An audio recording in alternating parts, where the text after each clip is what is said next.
it was a wild market. We knew it was propped up. We knew that a lot of these were pseudo numbers, but people don't care. And then those were wild times. Those are crazy times, and it was difficult because you saw these houses and you talked to people, and a lot of the time they knew they were inflated and interest rates were so low that buyers were coming out of the woodwork. But it's crazy stuff we were seeing.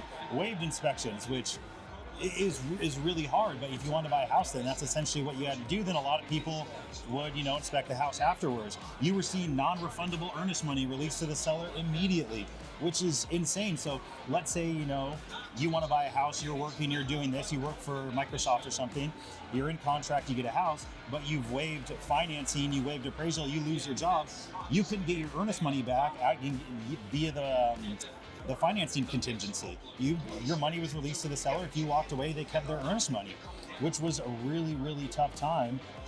But people still wanted to buy because, as the old saying goes, when you can rent and not pay all these costs and keep your down payment, but you're still paying 100% interest at an apartment somewhere else. So even buying at a higher cost some of the time, people were still okay with it.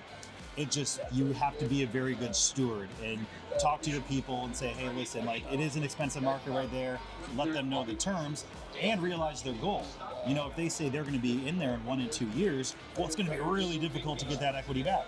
Now, if they say, hey, we're going to be here for 5 or 7 years, or we might turn into a rental, well, then it's not as big of a deal. But needless to say, I think for the client side of the things, me and you are happy we're in more of a balanced market nowadays than we were. Oh, yeah. And it's trust. You got to find someone that you trust, that understands the market, and you can intrinsically, connect with and know that, we can look at a 5-year trend, we can look at 5 months, Yep. we can look at the forecast,